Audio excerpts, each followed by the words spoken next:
Olá, eu sou a Thelma e hoje é dia de livro aqui no canal. Eu vou fazer um recall do Projeto Clássicos, vou falar um pouquinho de como o projeto transcorre para os recém-chegados, como tem mais pessoas se juntando na nossa leitura coletiva, então vou fazer uma recapitulação.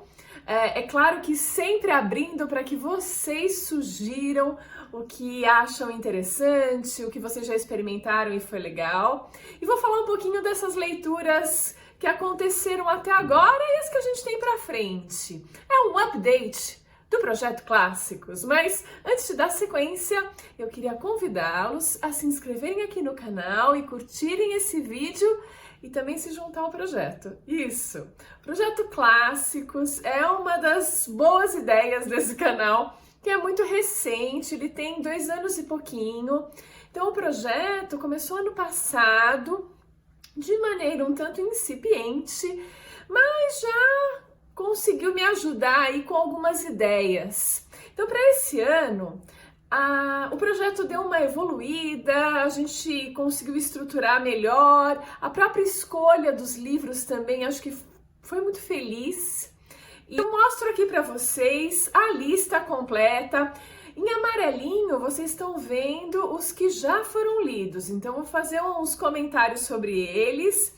E aqui a partir de agosto que a gente vai ler, o que a gente está lendo agora no mês de agosto e o que tem pela frente nos próximos meses. O projeto, gente, ele funciona da seguinte forma, ele é bem livre. Aliás, vocês são livres para fazerem o que vocês quiserem, mas a ideia é que em cada um desses meses a gente leia uma dessas obras e assim, no primeiro domingo do mês, eu vou fazer uma introdução falando do autor, do estilo, algo prévio que nos ajude a entrar no clima da obra que a gente vai ler. Então, o que eu tenho feito é procurado uma biografia, né, para complementar um pouquinho a história. Se a edição que eu escolhi tem textos complementares que ajudem falando do autor ou desse estilo, eu acrescento nesse primeiro domingo. Então é o esquenta para a gente começar a leitura.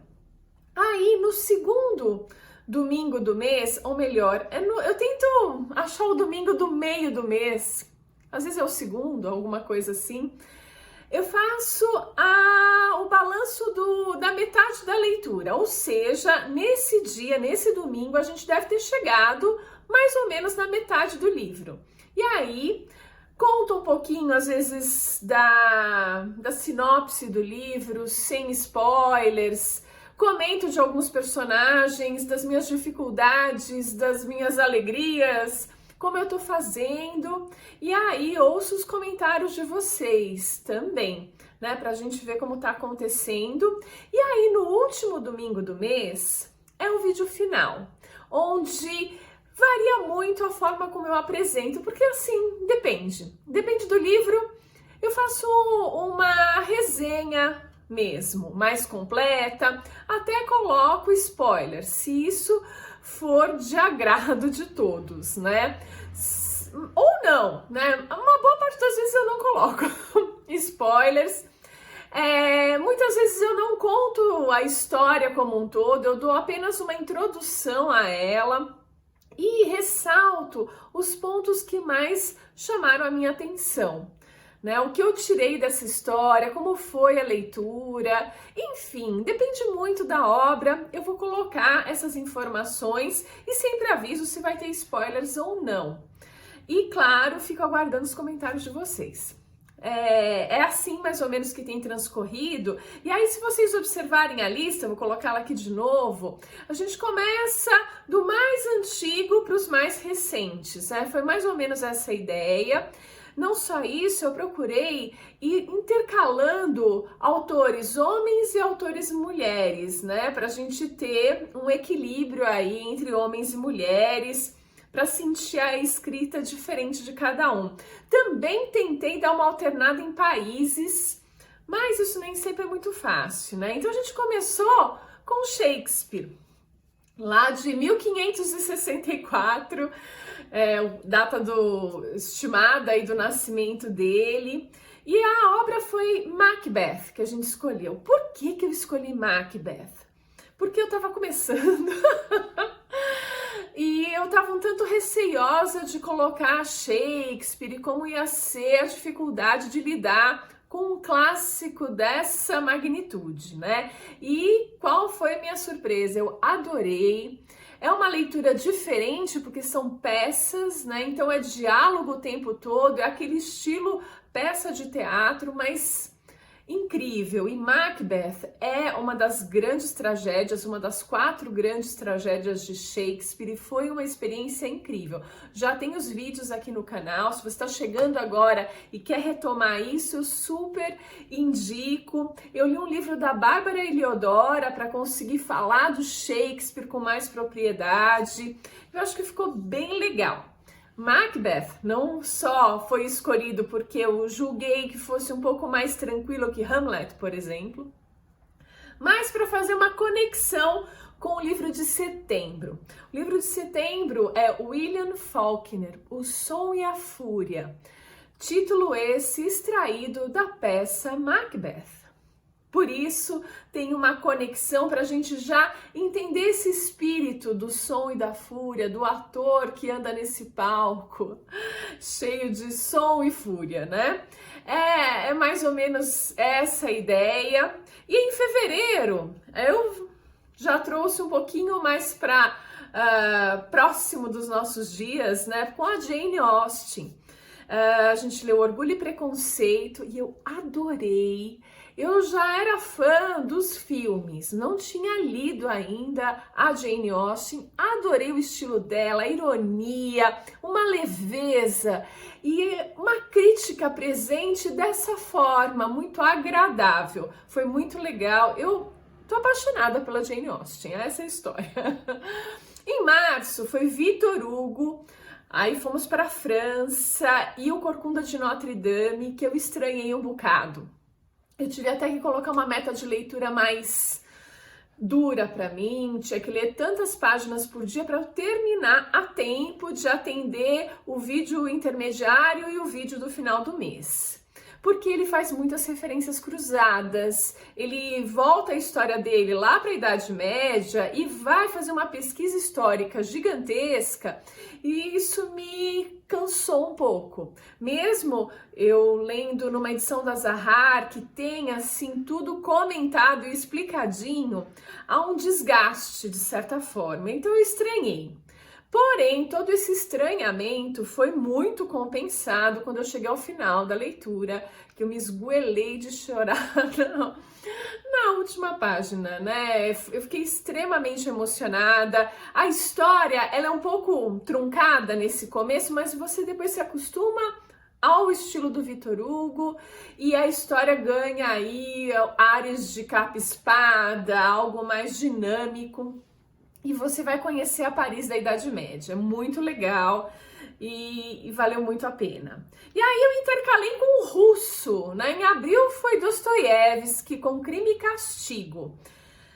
E aí, lendo a biografia do Dostoiévski, aquela gigantesca de mais de 1.200 páginas, do Joseph Frank, se não me engano, eu venho lendo e acrescentando informações, como ela é muito grande. Então, provavelmente, no ano que vem, a gente vai ter um outro livro do Dostoiévski e eu avanço mais um pouquinho nessa biografia fantástica. E o livro, gente, foi o meu preferido. Em síntese, é uma história incrível, com personagens construídos de uma forma que você imagina, um cara que mata uma usurária a machadadas, uma velhinha, e você torce por ele. Você entende o lado dele, é meio estranho, né? E assim, a redenção dele ao final também me levou às lágrimas. Dostoiévski é meio que desnecessário falar muito, né? Em maio a gente foi para Alexandre Dumas, e o Conde de Monte Cristo, mais uma vez uma história muito legal. Teve uma certa controvérsia aqui no canal, porque eu acabei comprando sem perceber uma versão condensada. Então tinha lá suas 300, 400 páginas, mas o original na íntegra tem 1.200. Mas eu li um pouquinho do original também, acabei ficando curiosa e foi uma experiência muito legal. Em junho foi a Emily Brontë e pela primeira vez a gente começou a visitar a era vitoriana, né? A gente saiu aí de Jane Austen, né? E evoluiu aí no tempo, né? Veio para datas mais próximas dos nossos tempos, para a era vitoriana, que foi muito esquisita, gente. Ou era difícil, né? Tipo, a expectativa de vida variava um pouquinho, mas onde a Emily morava era 25 anos de idade, esse tipo de desgraça, né? A morte era uma constante, uma época muito machista, muito difícil para as mulheres. Por isso que a Emily Brontë teve que usar pseudônimo e tudo para escrever O Morro dos Ventos Uivantes. Eu particularmente estranhei essa obra, mas foi muito legal. Acabei aprendendo bastante com ela, porque ela tem aí a morte como um ingrediente muito presente, uma certa, sabe, um romance que te perturba. Então isso me perturbou. Mas beleza, julho nós fomos para Gaston Leroux e o Fantasma da Ópera, uma história cheia de camadas que eu fiquei apaixonada, né? Agora em agosto é Virginia Woolf, né? A gente acabou de colocar o vídeo domingo, o primeiro domingo do mês, falando dela. Eu nem terminei de ler a biografia que eu comecei, mas já tive ingredientes suficientes para dar esse início, né? Para nos colocar nesse clima Virginia Woolf, que eu tô encantada. É uma mulher que foi incrível, que se apaixonou pela literatura em todos os aspectos e vai aí buscar formas diferentes de se expressar. Então o fluxo de consciência vai entrar na nossa vida, não para nos confundir, eu já comecei a dar uma lidinha, mas para nos aproximar do interior desses personagens, é isso que eu espero, né? É um aquecimento interessante, porque em setembro é o William Faulkner que vai nos alegrar aqui com o Som e a Fúria, como eu disse, e aí esse fluxo de consciência vai para um outro patamar. Isso vai ser muito interessante. Assim como em outubro, a gente tem Clarice Lispector, a nossa brasileira fantástica, com A Hora da Estrela. Então, preparem-se, vai aquecendo, a gente vai se aproximando dos dias de hoje e essas leituras vão ficando mais desafiantes, mais interessantes. Em novembro é a Rosamunde Pilcher. Ela foi uma escritora inglesa muito famosa e os catadores de concha consta aí nas listas dos 10 mais da BBC e eu fiquei intrigadíssima para ler esses catadores de conchas. Então é isso que a gente vai fazer em novembro. E dezembro, para ficar mais tranquilo, mais leve, Natal, algo relacionado ao Natal. O ano passado foi Dickens, esse ano é Agatha Christie e o Natal de Poirot, para a gente entrar no clima das festas de Natal. Então esse é o Projeto Clássicos. Você que está chegando agora, entre e divirta-se. Essa é a ideia.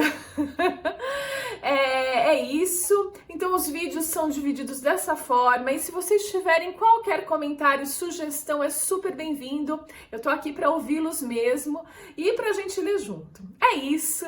E a gente se vê no próximo vídeo.